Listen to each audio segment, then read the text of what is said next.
गणेश गोदियाल जिंदाबाद, गणेश गोदियाल जिंदाबाद।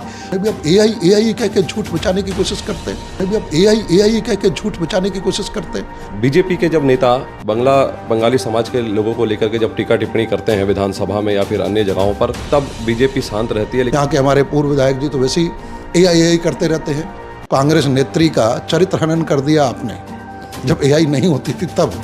लेकिन जैसी विपक्ष कोई हमलावर होता है या विपक्ष कहता है कि ठीक है ये एआई से जनरेटेड पोस्ट है जिसको किया गया है, और उसको लेकर के लगातार गणेश गोदियाल कह भी रहे हैं, अपनी सफाई भी दे रहे हैं, लेकिन उसके बाद बीजेपी हमलावर हो जाती है। हमारे नेता करेंगे तो हम शांत रहेंगे, लेकिन विपक्ष का अगर जब मौका मिलेगा घेरने का तो बीजेपी घेरती हुई दिखाई देती है, जैसे आप भी घेर रहे हैं।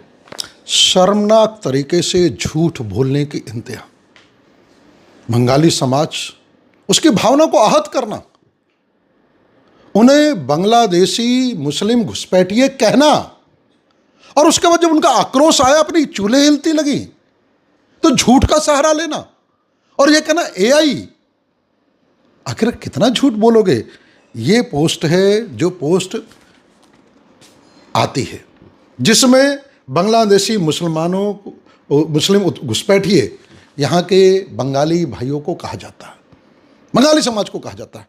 किस आईडी से आती है? ये Ganesh Godiyal, voice of India, voice of Uttarakhand Congress, इस पोस्ट से आती है। ये कब बनी है आईडी? 2020 की बनी हुई है, 6 साल से। और 6 साल से बनने के बाद लगातार गणेश गोदियाल जी का आज भी बयान है, ये गणेश गोदियाल जी का बयान है, ये गणेश गोदियाल जी की पोस्टें हैं, ये गणेश गोदियाल जी की सफाई है, ये पिछले 24 घंटे के अंदर 3 पोस्टें हैं।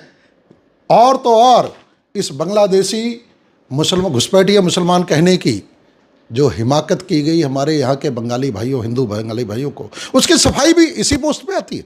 और ये अभी तक 237 पोस्टों में से ये पोस्ट डिलीट कर दी जाती है।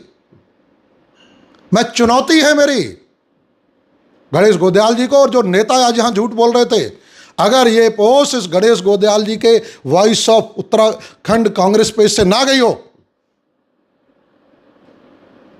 तो मैं हर राजनीतिक खामियाजा भुगतने को तैयार हूं। नहीं तो शर्म आनी चाहिए और इन्हें माफी मांगनी चाहिए झूठ बोलने के लिए। क्या ये एआई से बनी हुई पेज नजर आ रहा है आपको? क्या ये एआई का पेज है क्या? इस पेज को आज तक बंद कराया गणेश गोदियाल ने क्या? हमारे प्रदेश अध्यक्ष कांग्रेस ने इसके विरुद्ध बोला क्या जिससे ये डिलीट की गई? विरोध होने के बाद आज कांग्रेस के नेता जाते हैं, वो लिखते हैं कि एक एआई जनरेटेड अकाउंट बनाया गया है। ये एआई जनरेटेड 2020 का अकाउंट है, आज भी चल रहा। ये एआई जनरेटेड है क्या? उस पर पोस्ट आई है जिससे बंगालियों की भावना आहत हुई हैं। इसे स्वीकार करने की जगह कि हमारे नेता से गलती हो गई, बंगालियों की भावना आहत हुई है, हम क्षमा प्रार्थी हैं, उस नेता से भी क्षमा प्रार्थी। जैसे मुन्ना सिंह चौहान जी के द्वारा निश्चित रूप से अंतर है, लेकिन शर्मनाक तरीके से कांग्रेस के यहाँ के नेता थाने जाते हैं, झूठ बोलते ही एआई जनरेटेड है। चुनौती है मेरी, जांच करा लें।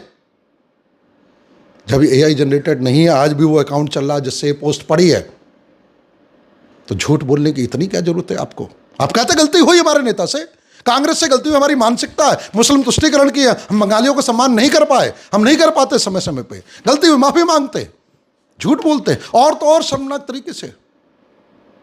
आज वहां पे गणेश गोदियाल जिंदाबाद, कांग्रेस पार्टी जिंदाबाद नारे लगते हैं, जो बंगाली समाज को बांग्लादेशी घुसपैठिए जिनकी अपनी पोस्ट पे डाल रहे हैं, वो उनके समर्थन में नारे लगाए जाते हैं। बंगाली समाज माफ कर देगा क्या? ऐसे नेताओं को माफ कर देगा क्या? होना तो ये चाहिए था, उन्हें बंगाली समाज के पास जाना चाहिए था, कहते हमसे गलती हुई, हमारे नेता से गलती हुई। अंतर देखिए, मुन्ना सिंह चौहान जी का बयान आया था, मैं स्वयं विधायक, प्रेस की थी, मैंने कहा था गलत है।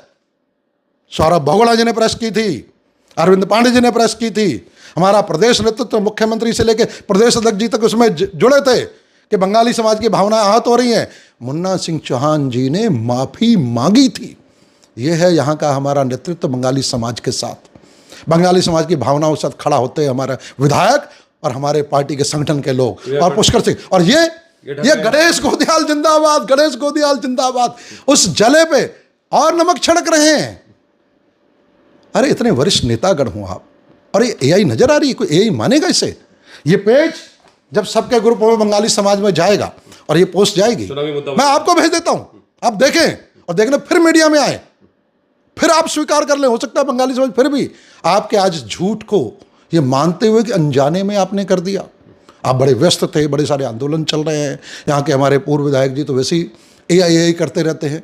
कांग्रेस नेत्री का चरित्र हनन कर दिया आपने, जब एआई नहीं होती थी तब।